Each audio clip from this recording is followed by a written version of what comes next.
Hi, Heather. Hi, Tracy. How are Good. you? I love our virtual Thursday calls. I look forward to Yes. them. Yeah, sometimes Wednesdays, sometimes Thursdays, You're our right. weekly calls. That's true. Okay, I'm going to let you take the lead because I think the whole goal of this is having people understand the wealth that they could build through homeownership. Yes. Yes. So as the real estate agent in this partnership, I want you to maybe give your stats and then some information about appreciation and why people should still buy even in this crazy real estate market that we're in. Absolutely. Thank you so much, Tracy. Yeah. So really quickly, like I always do every week, stats here in the city of Corona. We have 255 active single family homes, condos, and townhomes for sale. Okay. Of those 255 homes, 79, which is 30%, have had price decreases recently. Okay, that's a So good thing. we are seeing a shift, Yeah. more of, starting to shift to a more neutral market. It's still, I consider it still a seller's market, but we're starting to neutralize a little bit. Okay. 48 of these homes are priced under that 670 number that we like to look at every week. Yes. There is still some options out there. We have 204 homes in escrow at the current moment, and the city of Corona closed 181 homes in the last 30 days. Okay. Now, of these homes, 19% sold for under asking.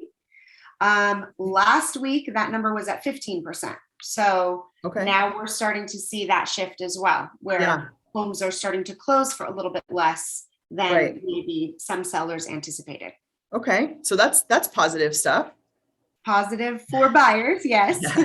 Now, It's true. honestly, we still have 80% of these homes selling for over asking or at list price. Yeah. It's still a really positive seller's market. So for those people who want to still sell their home, obviously jump on that now before the market shifts further.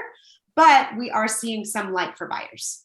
That's good. And it's so important, to work with a real estate agent like Heather, in my opinion, because you have to know this data. You have to be educated in the market that you're in. One, as a buyer, it helps you negotiate terms. And as a seller, it helps you list your house appropriately. So you get the most traffic and you kind of create that bidding war.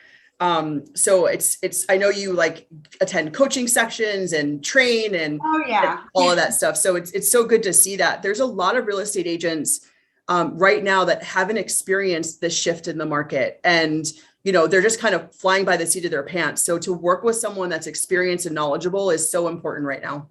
Yes, absolutely. And it's important to know, how to write the best offer for the market that you're in.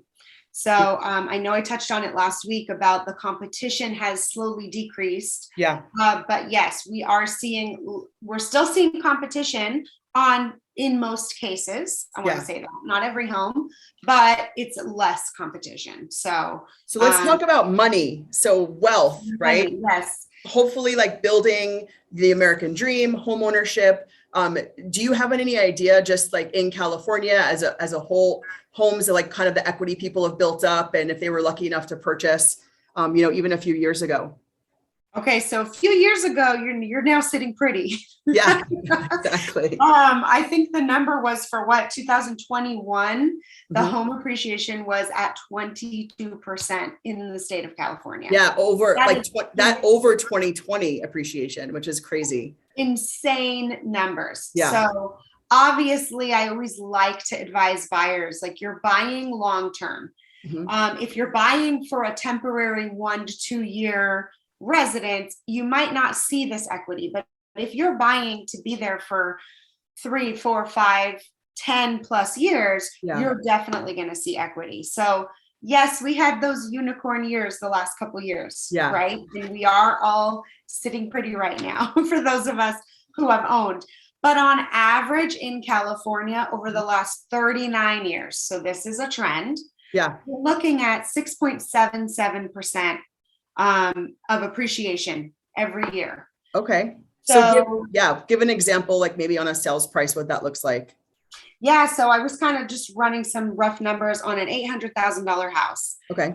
Because I look at the homes here in Corona. So $800,000 house you purchase, let's say you purchase it today. Mhm. And we go based off of the average number of 6.77% equity, not that unicorn. Mhm. You're going to be gaining just over $54,000 a year in equity. Okay. So let's say you're in that house for 5+ years. After 5 years, that homeowner has already earned and gained $270,000 in equity. Yeah. And the way that I like to show it to people too is, right, you have, when you have a down payment, you have that money somewhere, right? Yes. You have it in a checking or a savings that earns very, very little interest on your money. You have it possibly in a 401k or in the stock market, which right now, if you do, God help us all because of what's happened. So, Yes. so if you take a 20% down payment on 800,000, you have that money somewhere. It's still owning a home, even with rates being higher.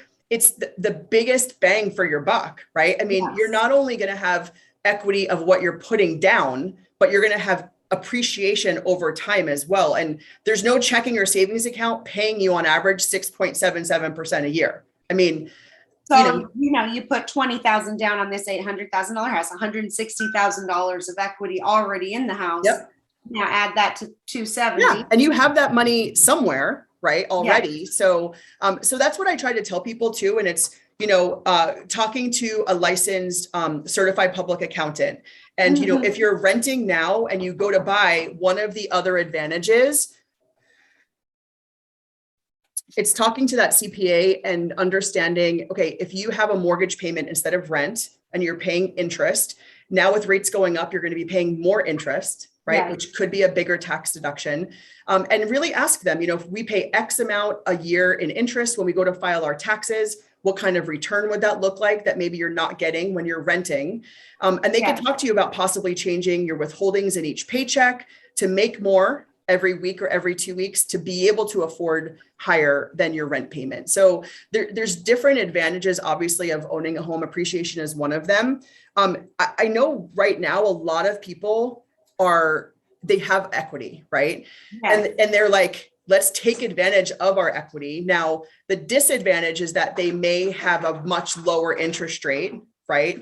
But the advantage is you could possibly pull out that equity and use it to purchase like a second home. I was just thinking that a second home, a vacation home, an investment property, and then just imagine this trickle down effect of all this appreciation and equity that you're building over time. Yep. For your future, for retirement, for your children, for your legacy. It's just huge the amount of wealth you can build through real estate.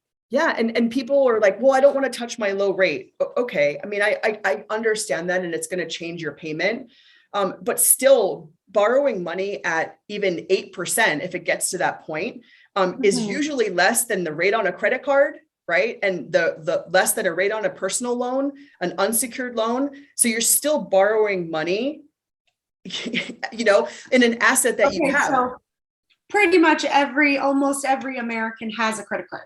The average interest rate on a credit card is 24%. Yeah. It's because you don't hear about, right? You don't hear that. Yes. But with interest rates, it's like mortgage rates and they're going up, and it's like, it's also going up on credit cards, right? Yes. Kind of like that, if you watch our other videos that we talk about in student loans and car loans and things. So owning a home still is just such a great way to build financial wealth. And I mean, think about being able to buy an investment property, even in a different state, right? Projecting rental income monthly, which is supplemental income to help you even afford maybe your current mortgage. And just being able to do that over and over again, and then have homes in those areas appreciate as well. Absolutely. It's a great way to make money.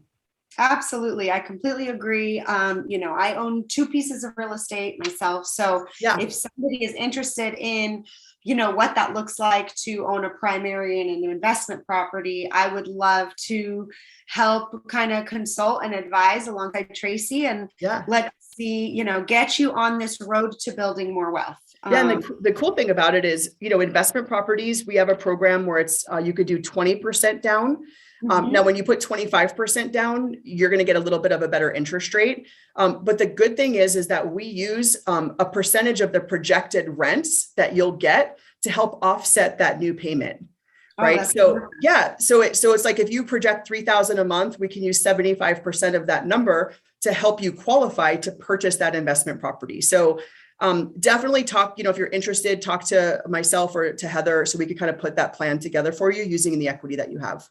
I love that. And, honestly, Tracie and I we're all about guiding people for case by case, what works for you at what time. And a lot of people say, when is the right time to buy?